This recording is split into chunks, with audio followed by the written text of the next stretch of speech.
La benne à ordures derrière le restaurant italien Romano's était devenu mon endroit préféré. Non pas parce que la nourriture y était meilleure qu'ailleurs, mais parce qu'ils jetaient leur pain à 9h30 précise chaque matin, parfois encore chaud, emballé dans du plastique qui le gardait propre. J'avais 43 ans, un vétérinaire diplômé avec 16 ans d'expérience, et je rythmais ma vie en fonction des horaires de ramassage des ordures.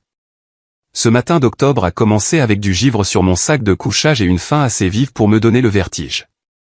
Le manteau que j'avais trouvé 2 semaines plus tôt derrière un bac de Don Godwill n'était plus suffisant. L'hiver approchait, et je savais ce que cela signifiait pour les gens comme moi. Certains ne verraient pas le printemps. Je venais de sortir une lasagne à moitié mangée, encore dans son contenant à emporter, quand j'ai entendu des pas sur le trottoir mouillé. Des chaussures propres, d'après le son. Des chaussures chères qui claquaient avec détermination, pas le traînement de pied des gardes de sécurité ou le pas agressif de quelqu'un sur le point de me dire de dégager. Michael Thompson. La voix était professionnelle, prudente. Michael James Thompson. Je me suis retourné lentement, le plat de lasagne toujours entre les mains. L'homme qui se tenait là semblait tout droit sorti d'une publicité pour un cabinet d'avocats. Un costume bleu marine qui coûtait probablement plus que ce que je gagnais en un mois. Une cravate argentée, une mallette en cuir qui brillait même dans la lumière grise du matin. Ses cheveux étaient poivre et sel, parfaitement coiffés malgré le vent. Qui demande ? Ma voix est sortie plus rauque que je ne l'avais prévu. 3 mois dans la rue changent votre façon de parler, de vous tenir, de croiser le regard de quelqu'un. Je m'appelle Harold Blackstone. Je suis avocat spécialisé en succession à New York. Il a mis la main dans son manteau et je me suis tendu jusqu'à ce que je le voie sortir une photographie. Est-ce vous ? Prise en 2018. La photo me montrait dans ma blouse blanche de vétérinaire, debout devant ma clinique, souriant comme si le monde m'appartenait. À l'époque où j'avais une maison, un cabinet, une femme que je pensais m'aimer, une fille qui répondait encore à mes appels. Comment avez-vous eu ça ? Votre grand-oncle Rudolph Hartley est décédé le mois dernier à Manhattan.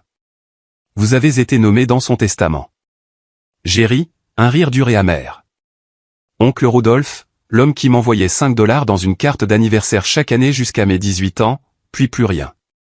Je n'ai pas eu de ses nouvelles depuis 25 ans. L'expression de Blackstone n'a pas changé. Monsieur Hartley était particulier quant aux contacts familiaux, mais il suivait tout le monde. Il était au courant de votre cabinet vétérinaire à Cedar Falls. Il était au courant de votre divorce d'avec Veronica. Il était au courant de votre situation actuelle. Ma situation actuelle. J'ai baissé les yeux sur moi, sur le jean taché que je portais depuis 2 semaines, sur les chaussures rafistolées avec du ruban adhésif que j'avais trouvé. Vous voulez dire qu'il savait que j'étais sans abri depuis 3 mois ? Oui. La voix de Blackstone s'est légèrement adoucie.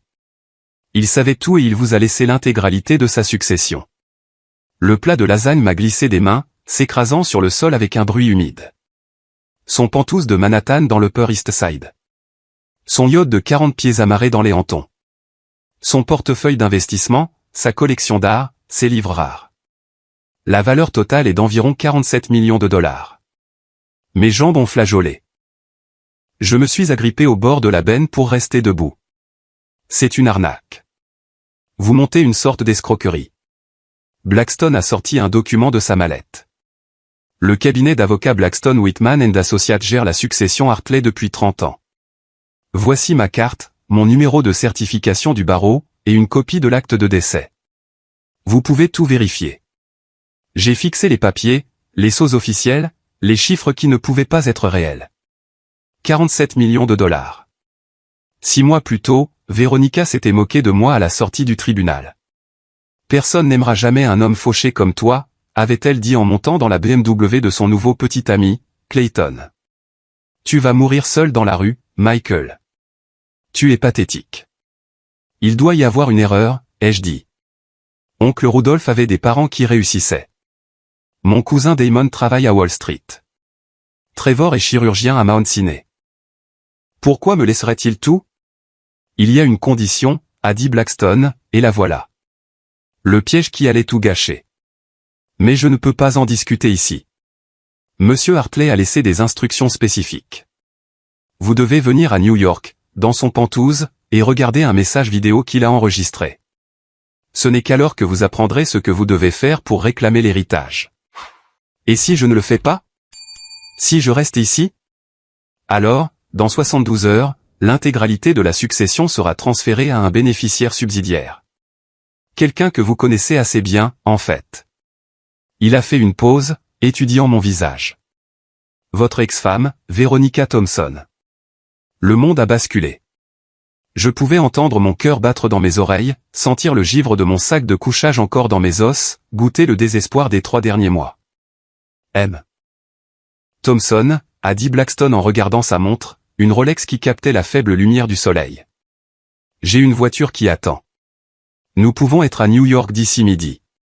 Vous aurez l'occasion de vous doucher, de vous changer, de prendre un vrai repas. Quelle que soit votre décision concernant l'héritage, offrez-vous au moins cela. J'ai regardé la benne à ordures qui était devenue mon lieu de petit déjeuner. L'allée où j'avais appris à dormir d'un œil, la vie qui ne ressemblait plus à une vie. Quelque part à Manhattan, il y avait un pantouse à mon nom et 47 millions de dollars qui attendaient.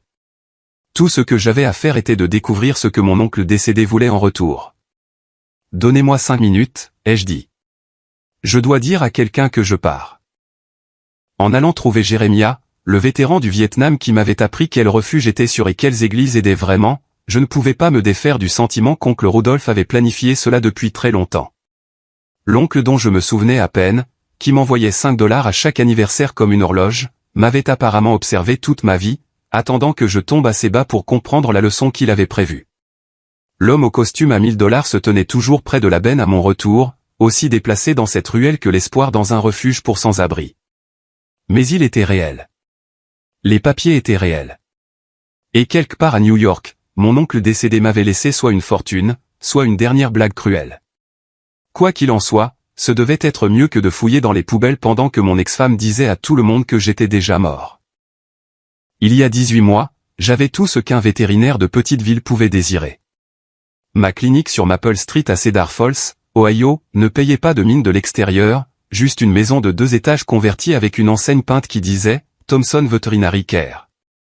Mais à l'intérieur, c'était mon royaume. Je connaissais chaque centimètre de ces salles d'examen, j'avais personnellement installé les lumières chirurgicales, j'avais peint les murs en bleu doux parce que des études montraient que cela calmait les animaux anxieux. Le matin où ma vie a commencé à s'effondrer a commencé comme n'importe quel autre. J'examinais le vieux chat tigré de Madame Patterson quand Veronica a appelé. « Il faut qu'on parle ce soir », a-t-elle dit, sa voix portant cette pointe acérée que j'entendais plus souvent. « Et ne dis pas que tu travailles encore tard. » Veronica et moi étions mariés depuis 15 ans. Nous nous étions rencontrés quand elle avait amené le furet malade de sa colocataire, à l'époque où je sortais tout juste de l'école vétérinaire et qu'elle travaillait dans une banque. Elle avait ri de mes blagues nerveuses, dit qu'elle admirait un homme qui se souciait des créatures sans défense. Quelque part en chemin, cette admiration s'était transformée en ressentiment. « Pourquoi ne peux-tu pas être plus ambitieux ?» avait-elle commencé à demander environ 5 ans après notre mariage. Regarde le mari de Nadine, Robert. Il vient d'être promu associé dans son cabinet. Il part en vacances à Cabo le mois prochain. Nadine était la meilleure amie de Veronica à l'université, et comparer notre vie à la leur était devenu le passe-temps favori de Veronica. Robert avait acheté une Tesla à Nadine pour son anniversaire. Robert avait investi tôt dans la crypto-monnaie. Robert emmenait Nadine à Paris pour leur anniversaire. J'avais essayé d'expliquer que j'étais heureux avec mon cabinet, que nous avions une belle vie. Nous étions propriétaires de notre maison, n'avions aucune dette à l'exception de l'hypothèque, et je faisais un travail qui comptait pour moi. Le Golden Retriever de Madame Chen est en vie grâce à l'opération que j'ai pratiquée la semaine dernière, lui disais-je. Ça ne compte pas pour quelque chose? Ça ne paie pas une résidence secondaire, répondait-elle. La nuit où elle a demandé le divorce, je l'ai trouvée dans notre chambre en train de faire une valise. Je vois Clayton Mortgage, a-t-elle annoncé aussi nonchalamment que si elle me disait qu'elle avait changé d'épicerie. C'est un cadre chez Pharmatech Industries. Lui, au moins, a de l'ambition. Michael Clayton Mortgage. Je l'avais rencontré une fois lors d'une collecte de fonds en ville. Tout en dents blanches et poignée de main ferme, le genre d'homme qui portait sa bague universitaire 20 ans après l'obtention de son diplôme et s'assurait que vous sachiez que sa montre coûtait plus cher que votre voiture. Le divorce a été brutal d'une manière que je n'avais pas imaginée. L'avocat de Veronica a soutenu qu'elle avait sacrifié sa progression de carrière pour soutenir mes modestes ambitions. Peu importait qu'elle ait quitté 3 emplois différents en 10 ans parce qu'elle n'aimait pas ses patrons.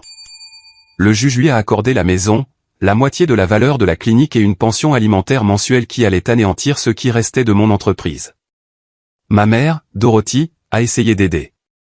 À 71 ans, elle vivait de la sécurité sociale et de la petite pension de mon père pour ses 30 ans à la compagnie de téléphone. Papa était mort 5 ans plus tôt d'une crise cardiaque, en plein milieu de la tonte de la pelouse, parti avant l'arrivée de l'ambulance. Maman m'a offert ses économies, la totalité de ses $8 000. Je ne peux pas prendre ton argent, maman, lui ai-je dit, assis dans sa cuisine qui sentait encore la tarte aux pommes qu'elle cuisinait tous les dimanches. Ton père voudrait que j'aide, avait-elle insisté, ses mains tremblant légèrement alors qu'elle écrivait le chèque. Je l'ai pris, promettant de la rembourser, sachant que je ne le pourrais probablement jamais. Mon jeune frère, Denny, s'en était mieux sorti, gérant une chaîne de quincaillerie à Columbus.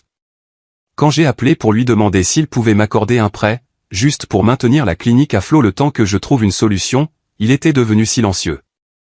Mike, j'ai ma propre famille à charge. C'est peut-être un signe que tu devrais essayer autre chose. Véronica a toujours dit que tu aurais pu faire mieux. Même Denny avait pris son parti. La clinique n'a pas survécu à l'hémorragie financière. J'ai dû licencier Jennifer, mon assistante vétérinaire, qui était avec moi depuis 8 ans. Puis Marcus, mon réceptionniste.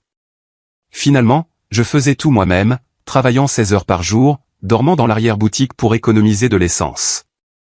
Le dernier animal que j'ai soigné était un chien errant que quelqu'un avait trouvé derrière l'épicerie, heurté par une voiture, la patte cassée en deux. Je l'ai soigné en sachant que je ne verrais jamais un sou pour cela, sachant que ce serait ma dernière opération. Le lendemain, la banque a saisi la clinique. Ma fille Bethany avait 16 ans à l'époque, en première au lycée. Véronica l'avait complètement montée contre moi. Maman dit que tu as choisi tes stupides animaux plutôt que ta famille, m'a-t-elle envoyé par SMS. Elle dit que tu aurais pu être un vrai médecin, mais que tu n'étais pas assez intelligent. Ce SMS m'a fait plus mal que de tout perdre. En 3 semaines après la saisie, je vivais dans mon camion. Quand il a été repris, il me restait un sac à dos, un sac de couchage et nulle part où aller. La première nuit dans la rue, j'ai marché jusqu'à l'aube, trop effrayé pour dormir, trop fier pour pleurer. Au 3e mois, j'avais appris les mathématiques brutales de la vie de sans-abri, quelle benne avait la meilleure nourriture, quel coin la police ignorait, quel refuge ne volait pas vos chaussures pendant que vous dormiez. La dernière fois que j'ai vu Véronica, c'était devant le Walmart, où je trouvais parfois du travail à la journée. Elle sortait avec Clayton, tous deux chargés de sacs de course, riant de quelque chose. Elle m'a vu avant que je puisse me détourner. Le dégoût sur son visage était absolu. « Mon Dieu, Michael, tu pues les égouts », a-t-elle dit assez fort pour que les autres clients l'entendent. « Voilà ce que tu es devenu. » Dieu merci, Bethany n'a pas à voir ça. Clayton a passé son bras autour d'elle, l'attirant vers sa BMW, mais elle n'avait pas fini. « Tu es pathétique », a-t-elle crié en retour. « Aucune femme ne voudra de toi maintenant. Tu vas mourir seul, probablement dans une ruelle, et personne ne le remarquera avant des semaines. » C'était il y a 6 semaines. Chaque matin depuis, en me réveillant sur du carton ou du béton, j'entendais ces mots. Elle avait probablement raison. Les hommes comme moi ne se remettaient pas d'une telle chute. Nous disparaissions simplement, devenions des statistiques, des noms sur des formulaires que personne ne lisait. Debout dans cette ruelle avec Harold Blackstone, tenant des papiers qui prétendaient que j'avais hérité de millions, je ne pouvais pas réconcilier l'homme que j'avais été avec ce que j'étais devenu. Quelque part entre le vétérinaire aux mains douces et à la voix calme, et cet étranger aux yeux creux qui savait quel restaurant jetait de la nourriture encore comestible, je m'étais complètement perdu. Mes oncles Rudolph m'avaient apparemment observé tout ce temps, attendant que je touche le fond, préparant quelque chose que je ne pouvais pas encore comprendre. Le matin d'octobre qui a tout changé a commencé par mon réveil derrière un quai de chargement, le givre faisant souffrir mes articulations comme celles d'un vieil homme. Je ne savais même plus quel jour on était. Mardi, peut-être, ou mercredi. Les jours se confondaient lorsque vos seuls rendez-vous étaient avec des bennes à ordures et leurs horaires de ramassage. Le restaurant italien Romano S jetait ses restes de pain à 9h30 précises. Le propriétaire, Monsieur Romano, était un homme décent qui emballait toujours tout en double et laissait parfois les bonnes choses juste sur le dessus. Je pense qu'il savait que des gens comme moi dépendaient de ses déchets. Une fois, je l'ai surpris en train de regarder depuis la porte arrière alors que je triais soigneusement les sacs, et au lieu de me chasser, il a simplement hoché la tête et est retourné à l'intérieur. Je venais de trouver un plat de lasagne, à peine touché, probablement de quelqu'un qui avait commandé trop, quand j'ai entendu ses pas propres, délibérés, des chaussures chères sur un trottoir mouillé. Après 3 mois dans la rue, on apprend à identifier le danger par le son seul. Monsieur Michael James Thompson. L'homme qui se tenait là ressemblait à l'argent incarné. Costume bleu marine sans un pli. Cravate argentée qui captait la lumière. Des chaussures qui coûtaient probablement plus que ce que je gagnais en une semaine. Il avait peut-être 60 ans, les cheveux argentés, se tenant avec l'assurance de quelqu'un qui ne s'était jamais demandé d'où viendrait son prochain repas. Qui demande ? Ma voix est sortie sur la défensive, prête à fuir si nécessaire. Je m'appelle Harold Blackstone, avocat spécialisé en succession du cabinet Blackstone Whitman & Associates à New York. Il a mis la main dans son manteau lentement, comme s'il savait que des mouvements brusques pourraient m'effrayer. Je vous cherche depuis 2 semaines. Il a sorti une photographie et mon cœur a failli s'arrêter. C'était moi, de mon ancienne vie, debout devant ma clinique dans ma blouse blanche, souriant comme si j'avais compris le monde. Mes cheveux étaient coupés. Mon visage était rasé de près. Mes yeux avaient encore de l'espoir. Est-ce vous, vers 2018 ? Comment avez-vous eu ça ? La photo provenait du site web de ma clinique, qui aurait dû être supprimé il y a des mois quand j'ai cessé de payer l'hébergement. Votre grand-oncle, Rudolph Hartley, est décédé le mois dernier à Manhattan. Avant sa mort, il a engagé des enquêteurs privés pour maintenir des informations à jour sur tous les membres de la famille. Le ton de Blackstone était factuel, comme si traquer ses proches était parfaitement normal. Vous avez été particulièrement difficile à localiser après avoir perdu votre adresse permanente. Oncle Rudolph. J'avais peut-être 5 souvenirs de cet homme, tous de mon enfance. Grand, toujours en costume sombre, se présentant aux réunions de famille mais ne participant jamais vraiment. Il avait envoyé des cartes d'anniversaire avec des billets de 5 $ comme une horloge jusqu'à mes 18 ans, puis plus rien. Maman l'avait mentionné de temps en temps, le jeune frère de sa mère, qui avait fait fortune à New York et oublié ses racines de l'Ohio. Je n'ai pas parlé à oncle Rudolph depuis 25 ans, ai-je dit. Pourquoi me chercherait-il ? Parce qu'il vous a nommé unique bénéficiaire de l'intégralité de sa succession. Le plat de lasagne a glissé de mes doigts engourdis, s'écrasant sur l'asphalte. C'est impossible. Je vous assure que c'est tout à fait possible et entièrement légal. Blackstone a ouvert sa mallette avec une efficacité exercée. La succession de Monsieur Hartley comprend un Pantouse à Manhattan évalué à 12 millions de $, un yacht amarré dans les hantons d'une valeur de 3 millions de $, une vaste collection d'art, une bibliothèque de premières éditions rares et un portefeuille d'investissement actuellement évalué à environ 32 millions de $. La valeur totale de la succession est de 47 millions de $ après impôts et frais. Je me suis agrippé au bord de la benne parce que le monde tournait. 47 millions de $. Hier, je m'étais battu avec un autre sans-abri pour un sandwich à moitié mangé. Maintenant, cet étranger en costume me disait que j'étais riche. C'est une arnaque, ai-je dit. Bien que, même en prononçant ces mots, je savais qu'aucun arnaqueur ne s'embêterait avec quelqu'un comme moi. Que pourrait-il bien voler ? Mon sac de couchage, les 14 $ cachés dans ma chaussure. Blackstone a sorti des documents, des papiers officiels avec des sceaux en relief et des filigranes. L'acte de décès, a-t-il dit, me montrant chaque papier. Le testament, déposé auprès du tribunal des successions de l'État de New York, mes accréditations du barreau de l'État de New York. Mon cabinet gère la succession Hartley depuis 3 décennies. Mais pourquoi moi ? Ma voix s'est brisée. Oncle Rudolph a des parents qui réussissent. Mon cousin Damon travaille pour Goldman Sachs. Trevor, le fils de tante Francine, il est chirurgien. Il le connaissait, lui rendait visite. Pourquoi laisserait-il tout à l'échec de la famille ? L'expression de Blackstone a légèrement changé, quelque chose comme de la sympathie traversant ses traits. Il y a une condition attachée à l'héritage. Monsieur Hartley a laissé des instructions spécifiques qui ne peuvent pas être discutées ici. Vous devez venir à New York, dans son Pantouse, et regarder un message vidéo qu'il a enregistré avant sa mort.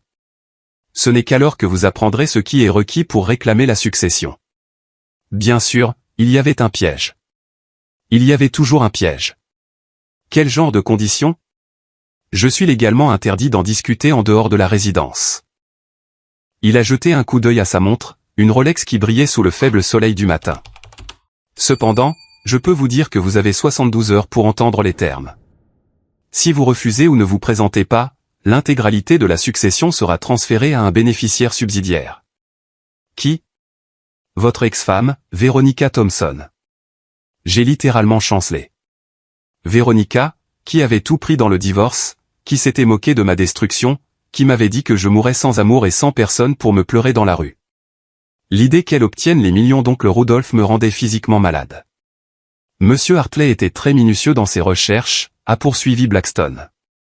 Il était au courant de votre divorce, de la relation actuelle de mademoiselle Thompson avec Clayton Morgridge, de ses récentes difficultés financières depuis que monsieur Morgridge l'a quitté il y a 3 mois pour sa secrétaire. Clayton avait quitté Veronica. Une partie de moi, la partie mesquine que la survie dans la rue n'avait pas encore tuée, a ressenti une étincelle de satisfaction. Le jet privé attend à l'aéroport régional, a dit Blackstone. Nous pouvons être à New York d'ici midi. Il y a une douche dans le salon de l'aéroport. Des vêtements propres vous attendent. Quelle que soit votre décision concernant l'héritage, monsieur Thompson, offrez-vous au moins un repas confortable et une nuit dans un vrai lit. J'ai regardé autour de moi, mon monde. La benne d'où je me nourrissais, le carton sur lequel je dormirais ce soir si je restais. Le caddie de Jérémia au loin, le drapeau américain qu'il y avait attaché flottant dans le vent. C'était ma vie maintenant, mais ça n'avait pas à le rester. Quelle pourrait bien être la condition, ai-je demandé, plus à moi-même qu'à Blackstone. Je ne peux dire que ceci. M. Hartley croyait qu'il fallait tester le caractère par l'adversité. Il a écrit dans sa dernière lettre qu'il vous avait choisi pour des raisons qui deviendraient claires. Tester le caractère par l'adversité. J'ai failli rire. Si c'était ça le test, je le passais depuis 3 mois d'affilée, échouant un peu plus chaque jour. Donnez-moi 1 heure, ai-je dit finalement. Je dois dire au revoir à quelqu'un, et je dois réfléchir. Bien sûr. Blackstone m'a tendu une carte de visite. Du papier épais qui semblait étranger dans mes mains calleuses. La voiture attendra au coin de la 5e et de Maine. Une Lincoln Town Car noire, plaque d'immatriculation, BWA001. Alors qu'il s'éloignait, ses chaussures chères claquant sur le trottoir, je suis resté là, tenant une carte de visite qui valait plus que tout ce que je possédais. Quelque part à New York, un oncle décédé dont je me souvenais à peine avait mis en place une sorte de test. Une condition qui me donnerait soit 47 millions de dollars, soit les remettrait tous à la femme qui m'avait détruit. J'ai trouvé Jérémia 2 pâtés de maison plus loin, en train de trier les canettes en aluminium qu'il avait collectées. « Salut, mon frère », ai-je dit. Il s'est passé quelque chose. Soit je vais avoir beaucoup de chance, soit je suis en train de tomber dans la blague la plus cruelle qu'on ait jamais faite. J'ai trouvé Jérémia derrière l'ancienne station Texaco, triant des canettes d'aluminium dans son caddie avec une précision militaire. Chaque canette était écrasée exactement de la même manière, organisée par marque. Les vieilles habitudes de ces jours à l'armée avaient la vie dure, même après 40 ans dans la rue. Jérémia, ai-je appelé, et il a levé les yeux, son visage buriné s'illuminant d'un sourire édenté. Michigan Mike, tu as trouvé le petit déjeuner? Romano S est généralement bon le mardi. C'est comme ça qu'il m'appelait, Michigan Mike. Même si je l'avais corrigé une 12aine de fois en lui disant que j'étais de l'Ohio. Peu importait à Jérémia. Tout le monde avait besoin d'un surnom dans son monde. Écoute, mon frère. Il s'est passé quelque chose. J'ai sorti la carte de visite de Blackstone, le papier si blanc qu'il semblait briller dans la grisaille du matin. Un avocat vient de me trouver. Il dit que mon oncle est mort et m'a laissé de l'argent. Beaucoup d'argent. Jérémia a plissé les yeux sur la carte, puis sur moi. Tu as encore bu de ce bain de bouche. Ce truc te fait voir des choses. Je suis sérieux. Il veut que j'aille à New York aujourd'hui. Si c'est réel, si même une partie est réelle, je ne reviendrai peut-être pas. Jérémia a posé ses canettes et m'a vraiment regardé. En 3 mois, il m'avait tout appris sur la survie dans la rue. Quel refuge avait des punaises de lit, lesquelles avaient une sécurité décente, comment rester au chaud en utilisant des journaux et du carton, où les flics vous laissaient tranquille si vous restiez silencieux. Il m'avait sauvé la vie plus d'une fois, me retenant quand je voulais tout abandonner. Tu te souviens de ce que je t'ai dit la première semaine ici, a-t-il demandé. Ne fais confiance à personne qui t'offre quelque chose de gratuit. L'autre chose. J'ai repensé à ces premiers jours terrifiants. Chaque porte qui se ferme, une autre attend de s'ouvrir. Tu dois juste vivre assez longtemps pour la trouver. C'est ça. Il a fouillé dans son caddie et a sorti quelque chose emballé dans du plastique. Il me l'a tendu. C'était une montre, vieille mais propre, du genre avec de vraies aiguilles au lieu de chiffres numériques. J'ai trouvé ça la semaine dernière. Je la gardais pour l'échanger, mais tu en auras plus besoin que moi. Les riches se soucient du temps. Le geste a brisé quelque chose en moi. Cet homme qui n'avait rien me donnait l'un de ses rares biens de valeur. Jérémia, je ne peux pas accepter ça. Tu peux, et tu le feras. Sa voix est devenue sévère. Le sergent qu'il avait été refaisant surface. Et si ce truc est réel, si tu obtiens cet argent, ne nous oublie pas, nous ici. Ne deviens pas l'une de ces personnes qui traversent la rue pour éviter de regarder ce qu'elles étaient avant. Si ça marche, je reviendrai pour toi. Je te le promets. Ne fais pas de promesses que tu ne peux pas tenir, Michigan. Souviens-toi juste, nous sommes humains. C'est tout ce que nous voulons, être vus comme des humains. Je lui ai serré l'épaule. Cet homme qui était devenu mon frère improbable dans la période la plus sombre de ma vie, puis j'ai marché jusqu'à la 5e Mn. La Lincoln noire était là, moteur en marche, Blackstone attendant sur la banquette arrière. Le trajet jusqu'à l'aéroport était surréaliste. Les sièges en cuir semblaient incroyablement doux après des mois de béton et de carton. La voiture avait des sièges chauffants, quelque chose dont j'avais oublié l'existence. Blackstone m'a tendu un dossier avec des documents sur la succession d'oncle Rudolph, des pages de jargon juridique sur lesquelles je ne pouvais pas me concentrer. Au terminal privé de l'aéroport régional, Blackstone m'a conduit à un salon dont je ne connaissais même pas l'existence. Les douches sont par là, a-t-il dit. J'ai pris la liberté de faire livrer des vêtements. Nous avons estimé votre taille à partir de vos anciens permis de conduire. La douche était transcendante. De l'eau chaude qui ne s'arrêtait pas après 3 minutes. Du savon qui sentait le cèdre au lieu d'un désinfectant industriel. Je suis resté sous ce jet pendant 20 minutes, regardant 3 mois de vie de rue s'écouler dans le siphon. Mes mains semblaient étrangères une fois propres, mes ongles redevenant humains au lieu d'être noirs de crasse. Les vêtements m'allaient parfaitement. Un jean foncé, une chemise à boutons, un blazer bleu marine. Rien d'extravagant, mais propre et neuf. En me regardant dans le miroir, je pouvais presque voir l'homme que j'étais, si l'on ignorait les joues creuses et la façon dont mes yeux étaient devenus plats. Dans le jet privé, Blackstone m'a offert du café et des sandwichs.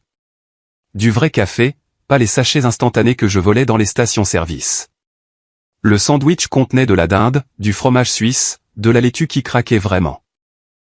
J'ai mangé lentement, mon estomac rétréci protestant contre la richesse.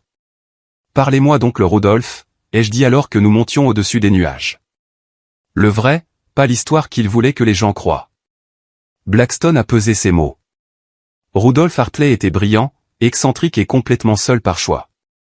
Il a bâti sa fortune en faisant le commerce de livres rares et en authentifiant des œuvres d'art, mais son vrai talent était de lire les gens. Il pouvait regarder une peinture ou un manuscrit et repérer un faux instantanément. Mais plus que ça, il pouvait regarder le vendeur et connaître toute son histoire. Pourtant, il a choisi de tout laisser à un neveu qu'il n'avait pas vu depuis des décennies. Il gardait des dossiers sur chaque membre de la famille, a dit Blackstone. Votre cousin Damon, le banquier d'affaires, il suivait chaque transaction, chaque déclaration à la SEC. La carrière chirurgicale de votre cousin Trevor, chaque avis de patient, chaque procès pour faute professionnelle. Et vous? Il avait des enquêteurs qui envoyaient des rapports mensuels. Votre cabinet vétérinaire, votre mariage, votre effondrement. Il m'a regardé devenir sans abri et n'a rien fait. Il était en train de mourir d'un cancer du pancréas. Au moment où vous avez tout perdu, il lui restait des semaines à vivre. Mais oui, il a regardé. Il a dit, la souffrance révèle le caractère d'une manière que le succès ne peut jamais faire. Par le hublot du jet, je pouvais voir New York approcher, cette célèbre ligne d'horizon s'élevant comme des doigts agrippant le ciel. Quelque part là-dessous se trouvait un Pantouz à mon nom. 47 millions de dollars qui attendaient et une condition que je ne pouvais pas imaginer. M. Blackstone, quel genre d'homme met des conditions pour sauver sa propre famille? Le genre qui croit que le salut ne devrait pas être gratuit, a-t-il répondu. Monsieur Hartley disait souvent que l'argent non mérité détruisait plus de vies que la pauvreté ne l'avait jamais fait. Alors que nous descendions vers l'aéroport de Teterboro, j'ai pensé à Veronica découvrant cet héritage. Elle avait quitté Clayton après qu'il l'eût trompée. Selon Blackstone, elle était menacée de saisie sur la maison qu'elle m'avait volée lors du divorce. L'idée qu'elle obtienne cet argent si j'échouais à l'épreuve conçue par oncle Rudolph me retournait l'estomac. Mais plus que ça, j'ai pensé aux paroles de Jérémia. Ne nous oublie pas, ici. Ne deviens pas l'une de ces personnes qui traversent la rue. Quelle que soit la condition d'oncle Rudolph, j'avais le sentiment qu'elle déterminerait non seulement si j'obtenais son argent, mais aussi le genre d'homme que je deviendrais avec. Le jet a atterri en douceur, et Blackstone s'est levé, ajustant sa cravate. Le Penthouse est à 40 minutes. Le message vidéo de Monsieur Hartley est prêt dans son bureau. Êtes-vous prêt à apprendre ce qu'il voulait de vous? Je n'étais pas prêt. Après des mois sans avoir d'autre choix que de savoir quel ben fouiller ou quel coin choisir pour dormir, devoir soudainement prendre une décision d'une valeur de 47 millions de dollars me semblait impossible. Mais je me suis quand même levé, j'ai ajusté le blazer qui sentait encore le neuf, et j'ai suivi Blackstone dans le jeu que mon oncle décédé avait prévu. Encore une chose, a dit Blackstone alors que nous nous dirigions vers la voiture qui attendait. Quoi que vous puissiez penser de M. Hartley après avoir regardé son message, sachez qu'il a passé ces dernières semaines à perfectionner ce plan. Il est mort en croyant qu'il avait choisi correctement. La pression de cette fois d'un homme dont je me souvenais à peine semblait plus lourde que tous les millions qui attendaient à Manhattan.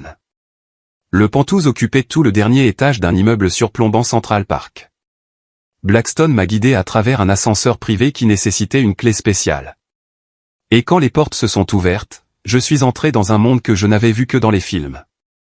Des baies vitrées du sol au plafond encadraient Manhattan comme un tableau vivant. Le mobilier était tout en cuir et en bois sombre, du genre qui murmurait sa valeur plutôt que de la crier. Des peintures originales ornaient les murs, et j'ai reconnu un Monet même avec mes connaissances limitées en articles. Le bureau de M.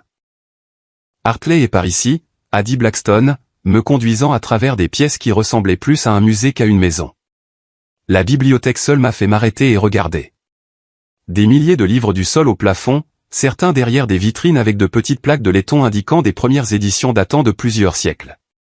Le bureau était plus intime, dominé par un immense bureau en acajou et un écran mural qui semblait déplacé au milieu de toutes les antiquités. Blackstone a désigné un fauteuil en cuir positionné devant l'écran. Le message vidéo ne sera lu qu'une seule fois. Monsieur Hartley était très précis à ce sujet. Je serai dans la pièce voisine quand vous aurez terminé. Il a appuyé sur une télécommande et l'écran s'est allumé. Oncle Rudolph est apparu et j'ai eu le souffle coupé. Il ressemblait exactement à mes souvenirs, mais ravagé par le temps et la maladie. Son visage était décharné, son costume coûteux flottant sur une carrure qui avait clairement été puissante, mais ses yeux étaient vifs, intelligents, vivants de détermination. « Bonjour, Michael. » Sa voix était plus forte que son apparence ne le suggérait. « Si vous regardez ceci, alors Harold vous a trouvé vivant dans la rue, probablement derrière un restaurant, survivant de nourriture jetée. Je le sais parce que je vous observe depuis des années, tout comme j'ai observé tous mes parents. Mais vous, Michael, vous étiez celui que j'attendais. » Il s'est penché en avant, et je me suis surpris à faire de même, attiré malgré moi. La condition pour votre héritage est la suivante. Dans les 5 ans, vous devez aider au moins 100 personnes à sortir de la rue. Une aide réelle et documentée. Pas seulement distribuer de l'argent, mais fournir ce dont elles ont réellement besoin. Emploi, logement, traitement médical, conseil en toxicomanie, soins psychiatriques, tout ce qu'il faudra. Harold supervisera une fiducie pour vérifier chaque cas. Vous aurez accès à la totalité de la fortune pour accomplir cela, mais si vous échouez ou refusez, tout ira à votre ex-femme, Veronica. J'ai senti ma poitrine se serrer. 100 personnes. J'ai pensé à Jérémia, à la femme âgée qui pleurait pour un demi-sandwich la semaine dernière, à toutes les âmes invisibles parmi lesquelles j'avais vécu. Vous vous demandez pourquoi, a poursuivi Rudolph, pourquoi cette condition? Pourquoi vous? Laissez-moi vous dire quelque chose que personne dans notre famille ne sait. En 1967, je suis revenu de Corée brisé. Pas physiquement, bien que j'ai eu mes blessures, mais mentalement, spirituellement anéanti. Je n'ai dit à personne que j'étais rentré. J'ai vécu dans les rues de New York pendant 2 ans, trop fier pour demander de l'aide, trop abîmé pour savoir comment revenir à une vie normale. Il a fait une pause, ses yeux perdus dans ses souvenirs. Un homme nommé Morrison m'a trouvé derrière sa librairie un matin d'hiver, délirant de fièvre, mourant. Il ne m'a pas seulement donné de la nourriture ou de l'argent. Il m'a donné un travail, un but, une chambre au-dessus de sa boutique. Il m'a sauvé la vie, mais plus que ça, il a sauvé mon âme. Il n'a rien demandé en retour. Il ne m'a même pas dit son nom de famille pendant des mois. L'angle de la caméra a légèrement changé, comme si Rudolph s'était rapproché. J'ai bâti ma fortune sur cette seconde chance. Je suis devenu prospère, riche, respecté. Mais je suis aussi devenu paranoïaque, isolé, incapable de faire confiance. J'ai observé notre famille à distance, gardant un œil sur tout le monde. Votre cousin Damon, qui enjambe les sans-abri avec dégoût. Votre cousin Trevor, qui les a qualifiés de parasites lors d'une conférence médicale à laquelle j'ai assisté anonymement. Votre frère Denny, qui a fait expulser un vétéran sans-abri de l'entrée de son magasin à Noël dernier. Chaque mot sonnait comme un jugement, non seulement sur eux, mais sur qui j'aurais pu être avant ma chute. Mais vous, Michael, savez-vous ce que les enquêteurs ont rapporté sur vous? La première semaine dans la rue, affamé, effrayé. Vous avez trouvé un demi-sandwich dans une benne et en avez donné une partie à une femme âgée qui pleurait de faim. Le mois dernier, vous avez dépensé vos seuls 5 $ en antibiotiques d'un dealer de rue, non pas pour vous, mais pour cet ami vétéran avec sa blessure infectée. Vous aviez vous-même une pneumonie à ce moment-là.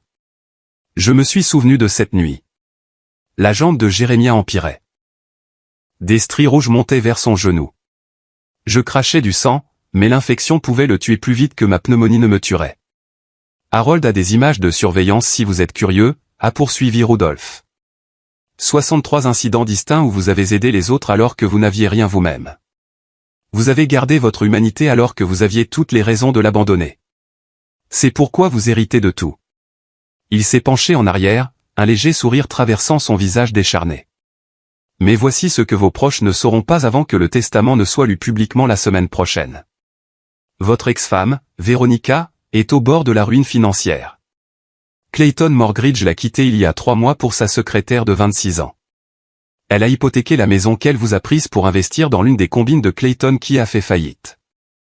Elle est sur le point de tout perdre. J'ai ri, un rire sombre et involontaire. L'ironie était si parfaite qu'elle en était douloureuse. Si vous refusez ma condition ou ne la remplissez pas, elle hérite de tout. Imaginez ça, Michael, la femme qui vous a détruit, qui a dit que vous mourriez sans amour dans la rue, devenant riche grâce à votre échec. J'ai pensé que la poésie de la chose pourrait vous motiver. Mais voici le secret, neveu. Les 100 personnes que vous sauvez, ce n'est pas vraiment le test. Le test est de savoir si vous pouvez accepter l'aide vous-même, si vous pouvez prendre ce don et le transformer en quelque chose de significatif, au lieu de laisser l'orgueil ou l'amertume vous détruire. Morrison m'a sauvé, mais je ne l'ai jamais vraiment accepté. Je ne me suis jamais permis d'être reconnaissant. Je n'ai jamais cessé de me voir comme seul. Je suis mort dans ce Penthouse, entouré de trésors, mais complètement isolé, ayant repoussé tous ceux qui ont essayé de m'aimer. Il a toussé, un son rauque qui parlait du cancer qui l'a tué. Ne devenez pas comme moi, Michael. Prenez l'argent. Sauvez vos 100 âmes. Mais sauvez-vous aussi. Et encore une chose, quelque chose que je n'ai découvert qu'en faisant des recherches sur Morrison après sa mort. Son nom complet était Morrison Thompson. Il était votre grand-père, le père de votre père. L'homme qui m'a sauvé était de votre sang, bien qu'aucun de nous ne le sache à l'époque. Il est mort pauvre mais aimé, entouré de sa famille, tout ce que je n'ai jamais eu. Il a donné tout ce qu'il a gagné, aidant des étrangers comme moi. Ma vision s'est brouillée. Grand-père Morrison était mort quand j'avais 10 ans, mais je me souvenais de lui. Calme, gentil, glissant toujours des billets d'1 $ dans nos poches quand maman ne regardait pas, alors, vous voyez, Michael, ce n'est pas un hasard. C'est un cercle qui se referme. Votre grand-père m'a sauvé. Je vous sauve, et vous en sauverez d'autres. C'est ainsi que la bonté survit dans ce monde brutal. Transmise de main en main comme une flamme secrète qui refuse de s'éteindre. L'écran est devenu noir, puis s'est allumé avec un dernier message. Vous avez 24 heures pour décider. Mais je connais déjà votre réponse. Vous êtes un Thompson. Vous les aiderez parce que c'est ce que fait votre lignée. Ce que votre grand-père a enseigné sans enseigner. Ce que vous avez appris sans apprendre. Bienvenue à la maison, neveu. L'écran est devenu noir. J'étais assis dans ce fauteuil en cuir, dans un pantouse de 47 millions de dollars, des larmes coulant sur mon visage, pensant à grand-père Morrison sauvant un jeune vétéran derrière sa librairie, ne sachant jamais que ce vétéran sauverait un jour son petit-fils. Blackstone est entré silencieusement. « Monsieur Thompson, quelle est votre décision ?» Je me suis levé, m'essuyant le visage, pensant à Jérémia triant ses canettes, à la femme âgée serrant son morceau de sandwich, à tous les invisibles attendant que quelqu'un les voie comme des humains. « Je le ferai, ai-je dit. Mais pas pour l'argent et pas à cause de Véronica. Je le ferai parce que mon grand-père l'aurait voulu, parce que c'est ce que nous faisons. » Blackstone a souri, la première émotion sincère que j'avais vue de sa part. Monsieur Hartley a dit que vous diriez exactement cela. Devons-nous discuter de la structure de la fiducie? J'ai regardé Manhattan s'étendre en dessous. Toutes ces lumières représentant des vies, des histoires, des luttes. Quelque part là-dehors se trouvaient 100 personnes que j'allais sauver. Mais d'abord, je devais me sauver moi-même. Oncle Rudolph avait raison sur ce point. L'argent n'était qu'un outil. Le véritable héritage était la chance de compter à nouveau, d'être l'homme que mon grand-père aurait reconnu. Oui, ai-je dit. Commençons. Je suis resté longtemps devant ces immenses fenêtres après que Blackstone ait quitté la pièce, regardant les lumières de la ville qui commençaient à scintiller dans l'obscurité du soir. Chaque lumière représentait la vie de quelqu'un, la lutte de quelqu'un, l'espoir de quelqu'un. 24 heures plus tôt, je fouillais dans les ordures. Maintenant, je possédais ce pantouse et j'avais 47 millions de dollars pour changer des vies. La première personne que j'ai appelée était Jérémia. Blackstone m'a conduit dans un magasin de téléphonie pour acheter un téléphone portable, puis je suis retourné directement à la station Texaco. Il était toujours là, arrangeant ses canettes pour la collecte de recyclage du lendemain. « Michigan Mike », a-t-il crié en me voyant sortir de la Lincoln. « Tu es bien propre. » Cet avocat ne mentait pas, c'est tout à fait réel, Jérémia. Chaque mot. Je me suis assis sur le trottoir à côté de son caddie, portant toujours mes nouveaux vêtements, mais sans me soucier de la saleté. J'ai besoin de ton aide. Mon aide, mon frère? Tu viens d'hériter de millions. De quoi pourrais-tu avoir besoin de moi? Je dois aider 100 personnes à sortir de la rue. Une aide réelle, pas seulement jeter de l'argent. Tu connais ces rues mieux que n'importe quel travailleur social. Tu sais qui a besoin de quoi, qui est prêt à être aidé, qui ne l'est pas. Je veux t'engager comme directeur de la sensibilisation. Jérémia a ri jusqu'à ce qu'il réalise que j'étais sérieux. Mike, je n'ai pas eu de vrai travail depuis 20 ans. Tu fais ce travail depuis 20 ans, juste personne ne te payait pour ça. Tu m'as appris à survivre. Tu as maintenu des dizaines de personnes en vie grâce à tes connaissances. J'ai besoin de cette expertise. En une semaine, j'avais créé la fondation Hartley, du nom d'oncle Rudolph. Le premier bureau était petit, juste une devanture de magasin reconverti, mais il était dans le bon quartier où les gens qui avaient besoin d'aide pouvaient réellement y accéder. Jérémia a été ma première embauche, et sa première suggestion a tout changé. Ne les faites pas venir à nous en se sentant comme des mendiants, a-t-il dit. Donnez-leur de la dignité. Donnez-leur des choix. Nous avons développé un programme où les gens pouvaient choisir leur chemin. Certains avaient d'abord besoin de désintoxication. D'autres avaient besoin de traitement en santé mentale. Certains avaient juste besoin d'une chance, d'un travail, de quelqu'un pour croire qu'ils pouvaient être plus que leur pire moment. Chaque personne avait un travailleur social, mais plus important encore, elle avait un mentor qui était passé par là. La troisième personne que nous avons aidée était Agnès, la femme âgée avec qui j'avais partagé ma trouvaille des mois plus tôt. Elle n'avait pas besoin de grand-chose, juste un appartement et quelqu'un pour l'aider à naviguer dans les prestations de sécurité sociale auxquelles elle ne savait pas qu'elle avait droit. Quand nous l'avons installée dans une résidence pour personnes âgées avec ses prestations couvrant les coûts, elle a pleuré pendant 1 heure. Je pensais que je mourrais dans la rue, a-t-elle dit. Je pensais que c'était la fin de mon histoire. Au 6e mois, nous avions aidé 37 personnes à trouver la stabilité. Chaque succès était documenté, vérifié par le cabinet de Blackstone, mais plus important encore, chaque succès était durable. Nous ne nous contentions pas de loger les gens et de les abandonner. Nous assurions un suivi, fournissions un soutien continu, célébrions leur victoire. C'est alors que Véronica est apparue. Elle avait l'air différente, désespérée d'une manière que je reconnaissais parce que j'avais porté la même expression. Ses vêtements de marque étaient les mêmes que lors de notre divorce, mais ils flottaient sur elle maintenant. La BMW avait disparu. Le sourire supérieur avait été remplacé par quelque chose de creux. « Michael » a-t-elle dit, se tenant à l'entrée de la fondation comme si elle n'était pas sûre d'avoir le droit d'entrer. « J'ai entendu parler de ton héritage. J'ai entendu parler de ce que tu fais. Que veux-tu, Véronica ? Clayton m'a quitté pour sa secrétaire. La maison est en cours de saisie. Je suis resté chez des amis, mais ils commencent à en avoir marre de moi. Elle ne pouvait pas me regarder dans les yeux. J'ai eu tort sur toute la ligne. Tu vaux sans Clayton.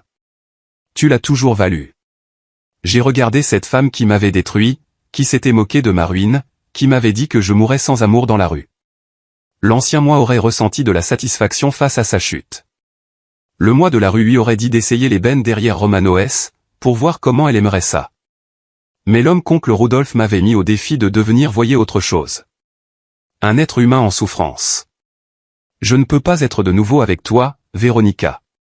Ce pont est brûlé au-delà de toute réparation. Je sais. Je ne demande pas ça. Je demande si tu pouvais peut-être m'aider à trouver un travail, quelque chose de simple. Je travaillerai. Je ferai tout ce qu'il faut. La fondation aide les personnes sans abri. Tu n'en es pas encore là. Je le serai bientôt. Sa voix s'est brisée. La semaine prochaine, probablement. Je lui ai donné la carte de visite d'une agence pour l'emploi ordinaire. Ce sont de bonnes personnes. Ils t'aideront à trouver quelque chose. Mais Véronica, c'est tout ce que tu auras de moi. Pas d'argent, pas de traitement de faveur, juste cette recommandation. Tu dois reconstruire ta propre vie. Elle a hoché la tête, des larmes coulant sur son visage, et est partie sans un mot de plus. Ma fille Bethany m'a contacté 3 mois plus tard, mais pas pour l'argent. Papa, j'ai vu un article sur ta fondation, a-t-elle dit au téléphone. Sur les gens que tu aides. Maman m'a menti sur les raisons de ta disparition. J'aurais dû être plus intelligente. J'aurais dû te contacter. Tu n'étais qu'une enfant. Ta mère était tout ce que tu avais. Puis-je faire du bénévolat à la fondation ? Je veux dire, j'ai 17 ans maintenant, assez grande pour aider. C'est comme ça que j'ai retrouvé ma fille. Non pas grâce à des millions, mais grâce au service. Elle est venue tous les samedis, aidant à servir les repas, à organiser les dons de vêtements, à s'asseoir avec les gens et à écouter leurs histoires. Elle était particulièrement douée avec les jeunes sans-abri, les fugueurs et les laissés-pour-compte qui lui faisaient confiance d'une manière qu'ils ne pouvaient pas faire confiance aux adultes. À la 3e année, nous avions aidé 86 personnes. Certaines ont échoué, ont rechuté, ont disparu à nouveau dans les rues. C'était la partie la plus difficile, accepter que tout le monde ne pouvait pas être sauvé, que certaines personnes n'étaient pas prêtes. Mais la plupart ont réussi, trouvant des emplois, renouant avec leur famille, reconstruisant des vies qu'ils pensaient perdues à jamais. Puis Blackstone m'a appelé avec une nouvelle qui a tout bouleversé. Michael, j'ai trouvé quelque chose dans les papiers de Monsieur Hartley, un journal de 1969. Vous devez voir ça. L'entrée était datée du 15 décembre 1969. L'homme qui m'a sauvé m'a finalement dit son nom complet aujourd'hui. Morrison Thompson. Il a été comme un père pour moi ces 2 dernières années. Il a mentionné un fils, Steven, vivant dans l'Ohio. Je me demande si je rencontrerai un jour sa famille, si je pourrai un jour rembourser cette dette. Steven était le nom de mon père. Il y a plus, a dit Blackstone en tournant les pages. Morrison Thompson savait exactement qui était votre oncle. Il a sa propre entrée de journal de ce même jour. L'écriture de Morrison était tremblante, mais claire. J'ai dit mon nom au jeune Rudolph aujourd'hui. Je ne pense pas qu'il réalise que je sais qui il est. Le frère de Dorothy, qui a disparu après la guerre. La famille le croit mort. Je ne trahirai pas sa confiance en le leur disant, mais je suis heureux d'avoir pu aider le sang de Dorothy. Bon garçon. Juste perdu. Il trouvera son chemin, mon grand-père avait su tout ce temps. Il avait sauvé le frère de sa belle-sœur, sans jamais le dire à personne, sans jamais en prendre le crédit. Le secret a créé des ondulations à travers les décennies, se terminant par oncle Rudolph me sauvant. Debout dans ce pantouse où oncle Rudolph est mort seul, j'ai réalisé que le véritable héritage n'était pas l'argent ou la propriété. C'était la preuve que la gentillesse crée des cercles. Que l'aide aux autres revient d'une manière que nous ne voyons jamais. Que l'amour opère dans l'ombre et sur des décennies et à travers des personnes que nous connaissons à peine. À la 5e année, j'avais aidé 103 personnes à sortir de la rue. La fondation avait grandi avec d'autres donateurs se joignant à notre cause. Jérémia était devenu un expert respecté en matière de sensibilisation, s'exprimant lors de conférences sur la dignité et les services sociaux. Ma fille étudiait le travail social à l'université, prévoyant de poursuivre la mission. Mais le meilleur moment est venu quand j'ai trouvé une vieille photo dans le bureau d'oncle Rodolphe. C'était des funérailles de mon grand-père, dont je me souvenais à peine. Au fond, se tenant seul, se trouvait un oncle Rodolphe plus jeune. Il était venu dire au revoir à l'homme qu'il avait sauvé, même si personne ne connaissait leur lien. Au dos, de la main de Rudolph, Morrison Thompson, 1910 à 1985. Vous m'avez sauvé sans rien demander. Je le revaudrai. Je le promets. Et il l'avait fait, à travers moi. À travers les 100 vies que nous avons changées, à travers les milliers d'autres que la Fondation aiderait dans les années à venir. L'argent avait été l'outil, mais le vrai cadeau était de comprendre que nous sommes tous connectés, que la gentillesse voyage à travers le temps, que le sans-abri d'aujourd'hui pourrait être le sauveur de demain. Oncle Rudolph l'avait appris de mon grand-père. Je l'avais appris dans la rue. Et quelque part là dehors, quelqu'un que nous avions aidé l'apprendrait aussi, le transmettant à quelqu'un d'autre dans le besoin. C'est ainsi que le monde change vraiment. Non pas grâce à des héritages de 47 millions de dollars, mais grâce à une personne qui en aide une autre, créant des chaînes de compassion qui s'étendent sur des générations. Mon grand-père a commencé avec un vétéran désespéré derrière sa librairie. Oncle Rudolph a continué avec sa fortune et sa foi en moi. Et maintenant, c'était à mon tour de faire perdurer la chaîne, une vie à la fois. Debout dans ce Penthouse, n'étant plus sans abri, mais n'oubliant jamais ce que cela faisait, j'ai finalement compris ce qu'oncle Rudolph voulait dire par accepter l'aide. Ce n'était pas une faiblesse de prendre la main de quelqu'un. C'était le premier maillon d'une chaîne qui finirait par tirer quelqu'un d'autre en sécurité. La fortune n'était pas ma fin. C'était mon commencement. Et quelque part là dehors, mon grand-père et oncle Rudolph regardaient, satisfaits que leur investissement dans la gentillesse ait enfin porté ses fruits. Si cette histoire a touché votre cœur, si elle vous a fait réfléchir différemment aux personnes sans abri que vous croisez tous les jours, alors s'il vous plaît, aimez cette vidéo et partagez-la avec quelqu'un qui a besoin de l'entendre. Le vrai changement commence par voir les gens comme des humains, par reconnaître que nous sommes tous à une crise près d'avoir besoin d'aide. Commentez ci-dessous avec vos propres histoires de gentillesse inattendue, d'aide qui est arrivée quand vous en aviez le plus besoin. Et n'oubliez pas de vous abonner à notre chaîne pour plus d'histoires puissantes qui nous rappellent notre humanité commune. Souvenez-vous, chaque personne que vous rencontrez mène un combat dont vous ne savez rien. Soyez gentils.